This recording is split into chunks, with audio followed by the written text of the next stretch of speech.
Inteligjenca artificiale për detyrat e shtëpisë, për eset, për punimet e madje edhe për provimet e shkollës. Apo e ndihmon, apo po e dëmton AI arsimin në Kosovë.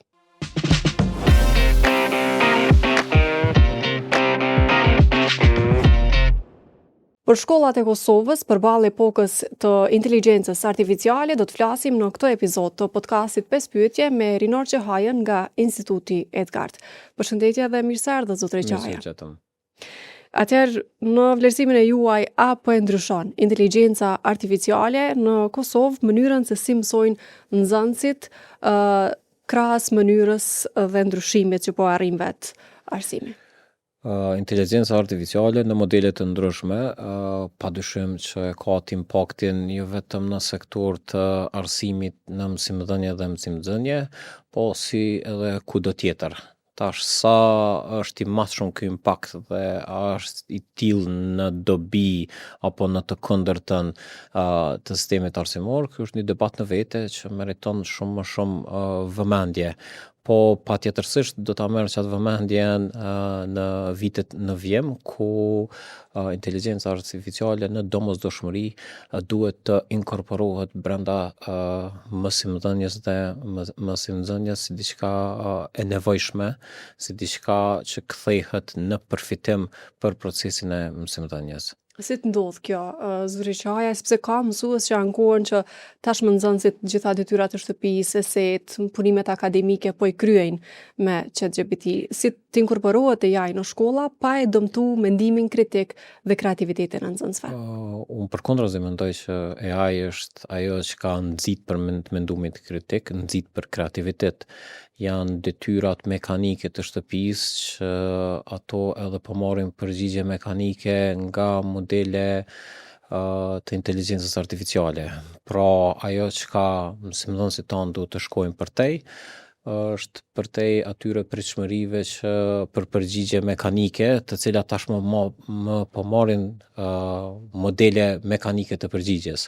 Pra mësimdhënësit duhet të adaptohen karshi këtij koncepti, pra shumë më pak detyra të shtëpisë, shumë më pak ese për të shkruar në shtëpi, po shumë më shumë aktivitete në klasë, të shkruar të eseve në klasë, në prani të mësimdhënësit, nxitje për aktivitete kreative dhe projekte kreative që nuk na kufizohen shumë në AI, si përgjigje e detyrës, po e përdorin AI si mjet për me ofru, për me hulumtu dhe për me zhvillu tutje të njëjtën. Pra, në nevojitet goxha shumë një qasje adaptuese karshi këtij ndryshimi të shpejt, e që e njëjta fillon si piknisje, si përkrahje institucionale, pasi që neve nuk mundu me kërku nga mësimdhënësi vetëm një përgjësi për përdorim të AI-it, ose për reagim ndaj përdorimit të AI nga mësimdhënësit, kur i njëjti nuk i ka mjetet, po edhe përgatitjen e duhur. Pra, kemi super të rëndësishme që institucionet tona të përkrahin pikësipari mësimdhënësit tanë për përdorim të inteligjencës artificiale në mësimdhënie dhe mësimdhënie, po për tek kësaj edhe t'i ofrojnë qasjen e duhur. Pra, të mos na kufizohet përdorimi i AI nga telefonat e mençur vetëm, po të jetë i sistemuar brenda shkollave tona si qasje e pakufizuar në platforma të pagura, të papagura, në tablet, në kompjuter të më rëndësishmja edhe në internet. Pasi që unë rikujtoj që sa dush na folëm për inteligjencë artificiale në shkollat tona, po të pakta janë ato shkolla që kanë qasjen internet në të gjitha klasat. Kanë qasje të gjitha shkollat në internet, po në zyret të drejtorit vetëm. Pra kjo duhet të na vije si një investim strategjik nga ana e qeverisë në mënyrë që më na garantu qatë infrastrukturën bazë për me mujt na me bo këtë debatin, për me rrit kapacitetin dhe përkrahin për mësimdhënës për me inkorporu inteligjencën artificiale brenda sistemit tonë arsimor. Pasi që edhe me lanë veç inteligjencë artificiale si term të hapur edhe në mëshirë mësimdhënësve dhe nxënësve me përdor çka dojnë ose ç'është dojnë pa udhëzime të duhura, edhe ky është një problem në vete. Çka mund të ketë probleme nëse ta zëm lihet kjo mundësi e hapur pa një strategji të shkollës? Se çfarë është AI në atë shkollë? Aktualisht është goxha një farë disbalanci mes kapacitetit në përdorim të internetit dhe po përshiktu edhe inteligjencës artificiale nga nxënësit tek mësimdhënësit. Për mësimdhënësit po flasim edhe për grup moshat mësimdhënësve, të cilët nuk janë ekspozuar në në qatë ekstrem të përdorimit teknologjisë informative, qysh është ekspozu nxënësi që është lind me këtë teknologji informative. Pra, ti vështirë është për një mësimdhënës në ditë të sodit, me detektu që eseja ose çfarë do punimi ka qenë i zhvilluar nga AI, kur nxënësi është i sofistikuar në përdorim të saj. Pra, na nevojitet që neve, si piknisje, me rrit kapacitetin e mësimdhënësve, që ata me kuptu se kush janë që ato limite dhe kush do të jenë që ato për të përdorimit e AI në klasë, dhe për mu kthy pastaj e njëjta si një përfitim më të prekshëm. Tek shkollat në Kosovë kujtoj që ka qenë një epokë kur mbajshin trajnime me mësimdhënësit për përdorim të teknologjisë informative, të programeve që tashmë janë të teknologjisë tradicionale. Duhet të ketë diçka të tillë, të trajnojnë se si të përdorin mjetët të inteligjencës artificiale. Trajnime mirë po jo trajnime për interesa të ofertuesve të trajnimeve, po trajnime me rezultate shumë të prekshme për mësimdhënësit. Me modele të inteligjencës artificiale, përfshi edhe ato me subscription, që në të vërtet kanë karakter edukativ dhe zhvillimit pedagogjik të tyre. Pra edhe kjo është përgjithësi pastaj institucioneve, se na nuk mundu me lanë veç në mëshirë që mësimdhënësit me thonë përdor inteligjencë artificiale, ChatGPT ose çfarë do platforme tjetër, po pa e ditë se kush është çaja, pa e nxit në çatë shkatësinë e duhur se qysh me zhvillu një prompt të duhur që na jap çatë përgjigjen e duhur për me kthy në përfitim në proces mësimdhënies. Unë rikujtoj që mësimdhënës mundun me përdor inteligjencën artificiale jo vetëm për me zhvillu ndonjë temë, po më rëndësishme janë mësimdhënës të mirë që tashmë na është dëshmuar në Kosovë çka bëjnë, zhvillojnë plane mësimore me inteligjencë artificiale, e ndërlidhin rezultatet e nxënit me inteligjencë artificiale, zhvillojnë aktivitete të mësimdhënies me inteligjencë artificiale. Tash imagjino, i gjithë ky model i tillë i shfrytëzimit mu kthy me një platformë që vetë se i ka këto të paracaktura për mësimdhënësit tonë. Pra mos me lënë mësimdhënësin në mëshirë me pyet atje kthema që të rezultat të nxënit në aktivitet mësimor, po të njëjtat më ia prezantu të paracaktura në një model të dedikuar vetëm për mësimdhënësit tonë që inkorporon inteligjencën artificiale si algoritmin bazë.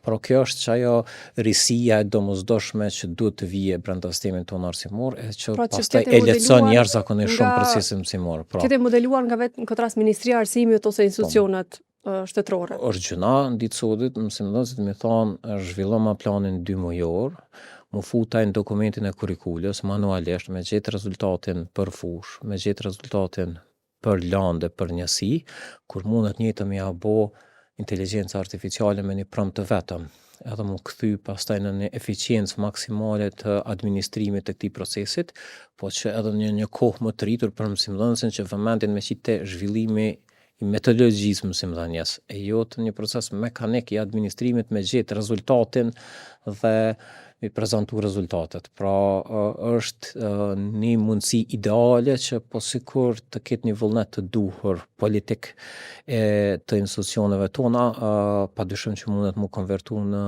goxha një ndryshim super të mirë brenda sistemit tonë arsimor.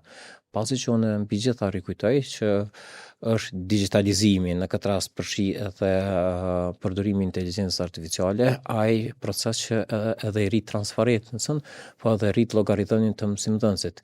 Ai mësimdhënës i cili e din që plani i tij 2 mujor, plani javor, ngarkohet në platformë, çfarë do platforme qoftë e sistemuar, ai nuk besoj që guxon me shkruaj çka do në atë farë planit. Se di që do të jetë një sistem që kontrollohet. Është i vetëdijshëm që e njëjta mbikëqyret, cross kontrollohet për plagiarizëm dhe jo plagiarizëm. Ti aktualisht shumicën e planeve, planifikimeve të mësimdhënësve e ki kopje të njëri tjetrit mes klasave, mes aktiveve, mes shkollave dhe përfundon pa kurfar kreativiteti në një shablon të kopjuar mes mësimdhënësve, po që nuk do mund të ishte i tillë, po sikur të ketë qatë përfshirje në digitalizim këtij procesi, sikur sa edhe plot të tjerave që e rrit pastaj llogaridhënien.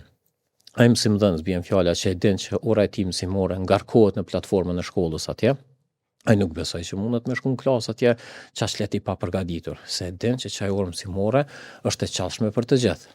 Që ato materiale mësimore ose detyrat shtëpisë që janë ngarkuar në platformë ato janë të mbikëqyrëra, dikush i lexon. Nëse jo ndonjë autoritet në mbikëqyrës, është një komunitet i prindve.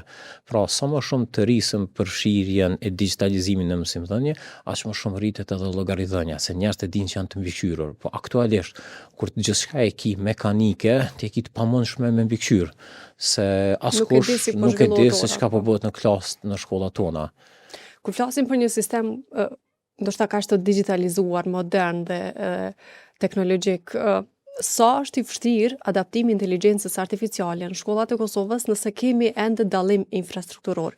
Kemi shkolla që kanë avancu në tabela digjitale, por kemi edhe shkolla në Kosovë që kanë mbet në tabelën apo në tabelën prej druri, prej shkumsi dhe prej shfuze, si zhvillohet ora. Sa është i vështirë adaptimi i inteligjencës artificiale në këtë dallim infrastrukturor? Tash, në fatkeqësi, ky debat i jon për digitalizim shkollave plot herë na kufizohet në tabela digjitale, po që nuk është e tillë. Pasi që përdorimi i inteligjencës artificiale, po mbi gjitha vetë digitalizimi, shkon përtej një tabele digjitale.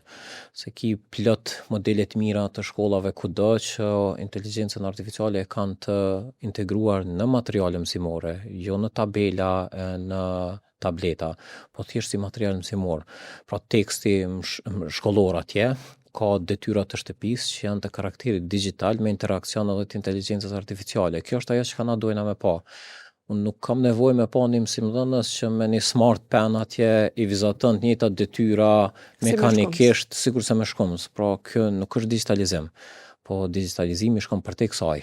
E për me mujt njëve me arrit aty, e para na nevojitet mbi gjitha çaj përkushtimi institucional, mi u garantu shkollave qasjen në internet, edhe mi u garantu shkollave qasjen në materiale digjitale. Unë sa dush muna mi u ble ke shkollave dhe ke nxënësve tableta, kur nuk kam platforma të duhur për përdorimin e tyre, kur nuk ka materiale të duhura mësimore digjitale që në vërtet nxit për çat të mësurit digital në shkollat tona.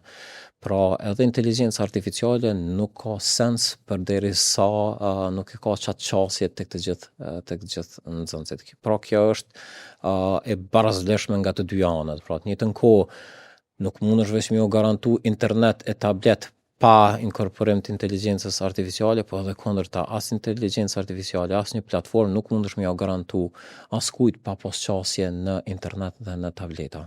Dhe në këtë situatë, si që jemi tash, derisa s'ka një strategji, s'ka një sistem institucional që funksionon kështu si që po e diskutoni, si e vlerësoni situatën aktuale të përdorimi ndoshta të inteligjencës në mënyrë individuale nga disa mësues dhe nga disa nxënës. Por jo kështu në sistem të shpërndarë në gjithë. Tash e keqja është kur diçka nuk e ki të institucionalizuar sistemore, pastaj përfundon në çat përdorimin shumë individual, që është subjekt edhe i vullnetit mirë ose jo të mirë të mësimdhënësit ose të nxënësve.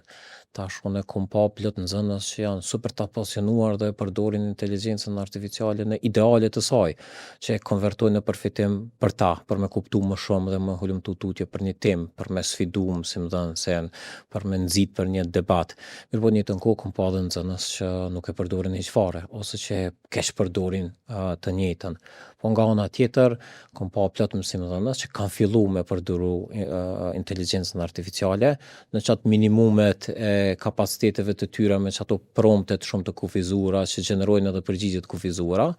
Po të njëjtën kohë kam pa plot mësimdhënës që nuk e kanë hiç fare idenë se kush është përfitimi. Çka prodhon kjo në fund për arsimin në Kosovë, kur ka një diversitet të tillë përdorimi? Kjo prodhon pastaj një përfitimi shumë selektiv dhe të rastësishëm të është subjekti vullnetit në një mësimdhënësit mirë atje, i cili din çysh me përdor inteligjencën artificiale, i cili din çysh të njëjtën me konvertu në përfitim për nxënës. Në të kundërtën, nëse lajna si të tillë, atëherë të pa institucionalizuar, frika jame është që dikur këta nxënës që me të vërtet janë super të shkallë dhe kanë një qasje të pa kufizuar në telefonat të meshëm, do të kthehen goxha në sfidues për mësimdhënësit tanë.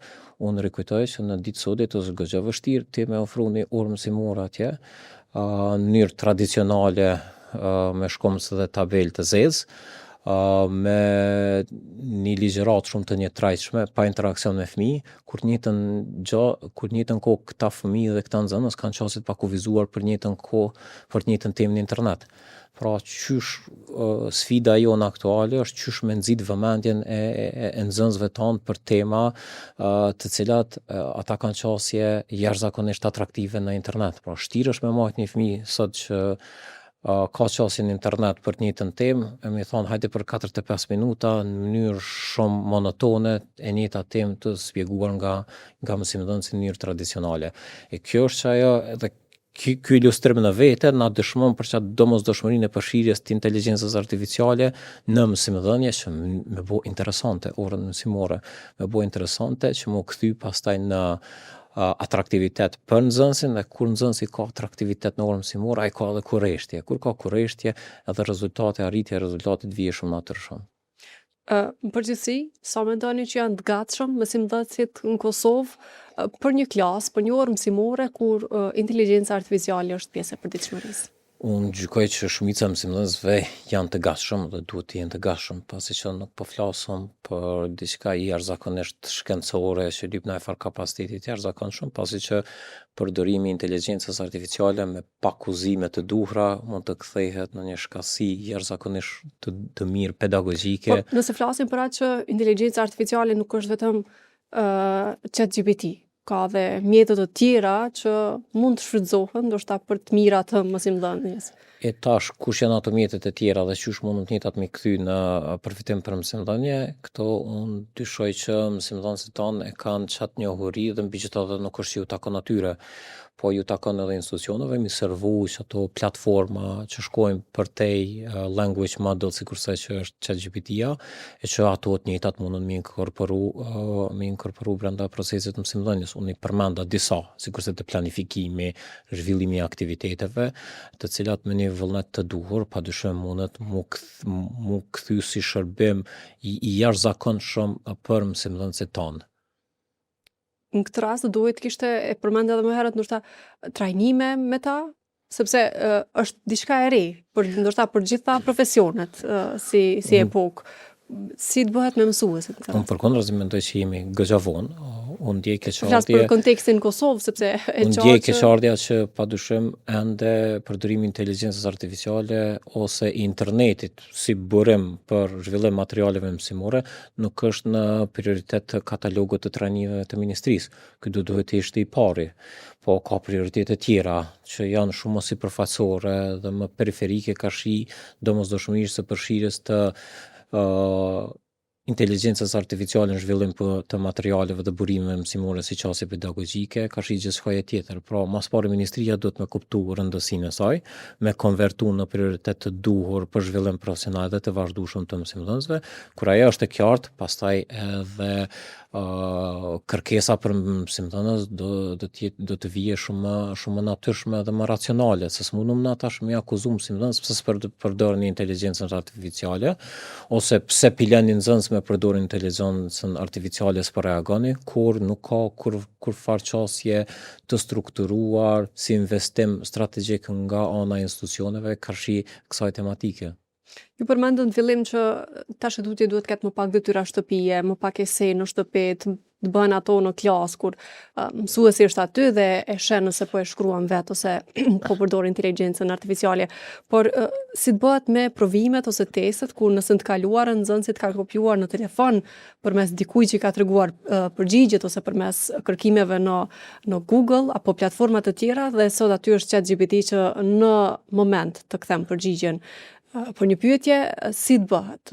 Ndrohet mënyra e vlerësimit, testimit, apo si t'ja bëjnë me provimin? Në parim neve nuk duhet në asnjë moment ta shohim inteligjencën artificiale si çaj mjeti për keqpërdorim, po duhet ta shohim inteligjencën artificiale si çaj mjeti që nxit për zhvillim tek fëmijët. Si tu thuash fëmijëve, nxënësve që të kuptojnë që kështu duhet. Kur pastaj inteligjenca artificiale mishrohet në mësimdhënie, ajo vjen natyrshëm. Kur vetëm mësimdhënësi e përdor inteligjencën artificiale si mjet si burim mësimor, atëherë natyrshëm edhe vlerësimi do të vijë inkorporuar me inteligjencën artificiale dhe përgjigja si e tillë. përdorimi i inteligjencës artificiale në asnjë moment nuk nënkupton që e kemi një grumbull të nxënësve që do të na kesh përdoren atje.